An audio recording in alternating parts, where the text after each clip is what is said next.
Okay sir, వస్తాను, నేను మీ దగ్గరకు వస్తాను. ఒక్కసారి బండారు వంశీకృష్ణ గారు, గుడ్ మార్నింగ్. సో ఏంటి ఓవరాల్గా సింగయ్యకు సంబంధించినటువంటి వృత్తి, వైఎస్ఆర్ కాంగ్రెస్ పార్టీ రోల్, అలాగే అక్కడ పోలీసులు ప్రవర్తించినటువంటి వ్యవహారం? ఎందుకంటే జగన్మోహన్ రెడ్డికి మీరు సరైనటువంటి భద్రత ఇవ్వలేదు, ఆయనకు అవసరమైనటువంటి రోప్ పార్టీ ఇవ్వలేదు, అంతేకాకుండా జనాలను కంట్రోల్ చేయలేదు. కొంతమంది అల్లరి మూకలు కావాలని జగన్మోహన్ రెడ్డి వెహికల్స్ మీదకి ఎక్కి ఆందోళన చేస్తున్నా, లేకపోతే వాళ్ళు అక్కడికి వచ్చి ఆకతాయి పనులు చేస్తున్నా సరే కట్టడి చేసేటటువంటి ప్రయత్నం చేయలేదు, హల్చల్ చేస్తున్నా పట్టించుకోలేదు. సో ఇదంతా కూడా పోలీసుల వైఫల్యం అనేటటువంటి ఆందోళన వైఎస్ఆర్ కాంగ్రెస్ పార్టీ నుంచి వ్యక్తమవుతోంది. రాప్తాడులో జరిగినటువంటి హెలికాప్టర్ సంఘటన నుంచి ఇప్పటి వరకు కూడా పోలీసుల వైఫల్యం అనే వాళ్ళు చెబుతూ ఉన్న పరిస్థితి. ఏమంటారు మీరు? సార్, యాక్చువల్గా మీ అందరికీ గుడ్ మార్నింగ్ అండి. వెంకటరెడ్డి గారి వర్షన్ ఇందాక మాట్లాడదాం అనుకున్నా.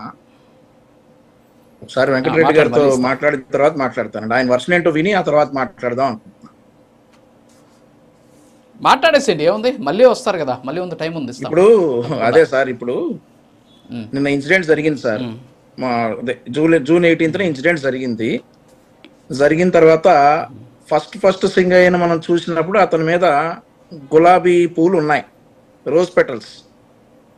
నేను అప్పుడే అనుమాన పడ్డాను, ఇది ఎక్కడో దూరాన ఉన్న వెహికల్స్ గుద్దితే సింగయ్య మీద గులాబీ పూలు ఏమైనా వివేకానంద రెడ్డి గారు ఏమైనా చేశారా అని చెప్పి నేను అప్పుడే అనుమాన పడ్డా. సరే, ఇక మరణం కదా, దాని గురించి ఎక్కువ మాట్లాడలేకపోయా. ఆ తర్వాత సార్, ఇప్పుడు తప్పు ఒప్పుకుంటే హుందాగా ఉంటది సార్. ఇప్పుడు మేము కూడా, నేను అనకూడదు, మా కార్యకర్త కిరణ్ మాట్లాడినప్పుడు వాడి మాటలు వక్రీకరించారు, అది ఏ వీడియో అంటే లేడీస్ అందరూ, ఆడవాళ్ళందరూ కూడా ఆగ్రహాలకు గురయ్యేవాడు మా మీద, మా పార్టీ మీద. అది ఏ వీడియో, మా కార్యకర్త అలా మాట్లాడలేదు, వీళ్ళు కావాలని వక్రీకరించారు, అది క్రియేట్ చేశారు అని చెప్పి మేము అనకుండా మేము హుందాగా తప్పు ఒప్పుకున్నాం. తప్పు, మా కార్యకర్త తప్పు చేశాడని చెప్పేసి అతను సస్పెండ్ చేశాం, అతన్ని అరెస్ట్ చేశాం, రిమాండ్కి పంపించాం, ఇంత జరిగింది. ఇప్పుడు ఇందులో డిఫరెంట్ అండి, అక్కడ ఉంది కార్యకర్త కాదు, ఒక పార్టీ అధినేత, ఒక మాజీ ముఖ్యమంత్రి. మళ్ళీ ఆ కారులో ఉన్న విడతల రజనీ గారు, పేర్ని నాని గారు, ఆ తర్వాత మరి వైవి సుబ్బారెడ్డి గారు, వీళ్ళందరూ అట్లాంటి వ్యక్తులు ఉన్నటువంటి వారు ఒక మనిషి కారు కింద పడి నలిగిపోతే మీరు చూసుంటారు, ఆ టైర్ కూడా రాసుకుంటూ వెళ్ళింది కానీ అది ఎక్కలేకపోయింది తల. అది బుల్లెట్ ప్రూఫ్ వెహికల్ కదా, కొంచెం బరువు ఎక్కువ ఉండి ఎక్కలేదేమో, ఏమో, what ever the reason is. అలాంటప్పుడు ఇప్పుడు వచ్చేసి ఏ వీడియో అని అంటే ఇంకా దిగజారిపోతా ఉన్నారు సార్ వీళ్ళు, అది అర్థం చేసుకోవాలి. ఇంకా ఇంకా ఇంకా దిగజారిపోతా ఉన్నారు. సో ఆ రోజు ఎస్పీ గారు ప్రకటించిన దాని మీద కూడా నేను మాట్లాడిన అధికారి నాకు ఇచ్చినటువంటి క్లారిటీ ఏంటంటే, ఆ AP 26E0001 అనే వెహికల్ ఎస్పీ గారు ప్రకటించారు. జగన్మోహన్ రెడ్డి గారు వెళ్ళిపోయిన తర్వాత ఆ వెహికల్ తాలూకా వాళ్ళు వెళ్ళి మేమే గుద్దామని చెప్పి లొంగిపోవడం జరిగిందంట అక్కడ స్టేషన్లో, నల్లపాడు స్టేషన్లో. ఎవరైనా కానీ సరే తప్పు చేసాము, వాళ్ళు అక్కడ ఆ స్పాట్ లో ఆగకూడదు కాబట్టి, ఆగ్రహాలతో ఉంటారు కాబట్టి కొడతారని పారిపోయాము, మేమే గుద్దామని చెప్పేసి జగన్మోహన్ రెడ్డి గారి కోసం ఎవరో వచ్చి తప్పు తన తల మీదకి వేసుకున్నారంట. సో అలా నిజమే వాళ్లే గుద్దారు. బ్లైండ్ గా ఎస్పీ గారు కార్ నెంబర్ అనౌన్స్ చేయకుండా ఉండాల్సింది, అది ఆయన పొరపాటు అనౌన్స్ చేశారు. సో ఈ రోజు ఈ వీడియో కనుక రాకపోతే సింగయ్య అసలు హంతకులు తప్పించుకునేవాళ్ళు. ఈ రోజు ఈ సింగయ్య మరి అందరూ చూశారు. మరి మీకేమన్నా రాజు గారు అదేమన్నా ఏ వీడియో అనిపిస్తా ఉందా? మా పర్సనల్ మీరు ఒకసారి మీకేమనిపిస్తా ఉంది కూడా మీకు చెప్పాలి. రెండు వీడియోలు చూస్తున్నాం, అదే నేను చెప్పాను కదా, నేను ఇంట్రడక్షన్ లో చెప్పా, అవి రెండు వీడియోలు చూస్తున్నాం. ఒక వీడియో అయ్యి ఉంటే ఒకవేళ ఓకే, వాళ్ళు చెప్పింది అనుమానం వ్యక్తం చేసి, ఎందుకంటే ఒక వీడియోలో వెనక్కి తీయండి, కారు వెనక్కి తీయండి అని అడుగుతా ఉన్నారు. ఒక వీడియోలో కారు వెనక్కి తీయండి అని అడుగుతా ఉన్నారు.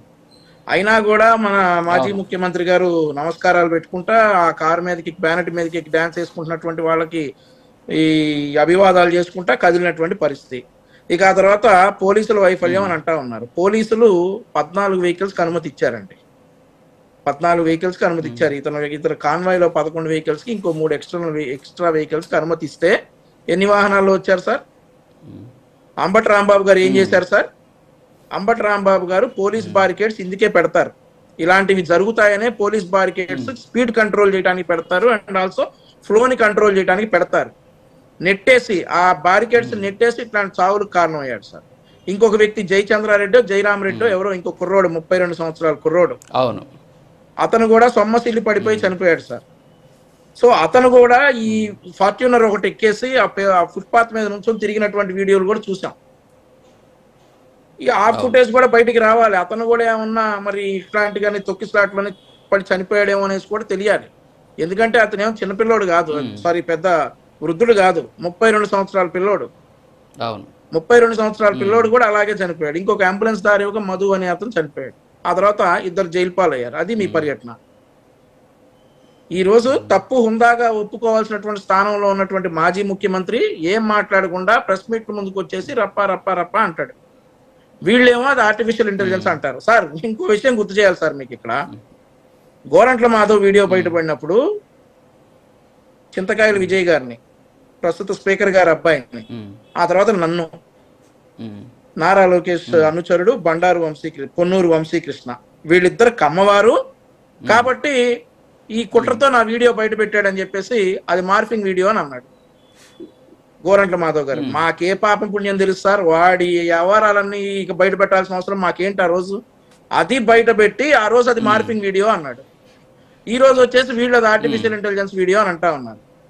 సార్ తప్పు ఒప్పుకున్నవాడు ధన్యుడు, తప్పు చేసినప్పుడు ఒప్పుకోవాలి సార్. అదే గనక ముఖ్యమంత్రి గారు, మాజీ ముఖ్యమంత్రి జగన్మోహన్ రెడ్డి గారు ఆ ఇన్సిడెంట్ జరగగానే ఆగి అతన్ని హాస్పిటల్కి తీసుకెళ్లి, సరే బతికేవాడో లేదంటే అతను టైం బాగోక చనిపోయేవాడో అది వేరే విషయం, ఆగి అతన్ని హాస్పిటల్కి తీసుకెళ్లి నా వల్ల ఈ పొరపాటు జరిగిందని ఆ కుటుంబ సభ్యులు కలిసి ఇలా జరిగింది అని చెప్పేసి ఆ టూర్ మరొకసారి వాయిదా వేసుకోవటమో లేదంటే సరే ఇక అయిందేదో అయిందని వెళ్ళటమో జరిగితే చాలా హుందాగా ఉండేది. సరే ప్రమాదాలు జరుగుతూ ఉంటాయిలే అని చెప్పేసి మనం కూడా అనుకునేవాళ్ళం. కానీ అక్కడ తావు లేకుండా తెలిసి కూడా వాహనాన్ని ముందుకు నడిపించేసి అతని సింగయ్యని పక్కనెక్కడో పొదల్లోకి పడేసి వెళ్ళిపోయినటువంటి వీరి తీరుని ఏమనాలి సార్? ఎస్, ఓకే అండి, వస్తాను, నేను మళ్ళీ వస్తాను. వంశీకృష్ణ గారు. వెంకటరెడ్డి గారు గుడ్ మార్నింగ్ సార్. సో ఏంటి ఓవరాల్గా ఈ దీనికి సంబంధించి వాళ్ళు మాట్లాడింది విన్నారు మస్తానరావు గారు అలాగే బండారు వంశీకృష్ణ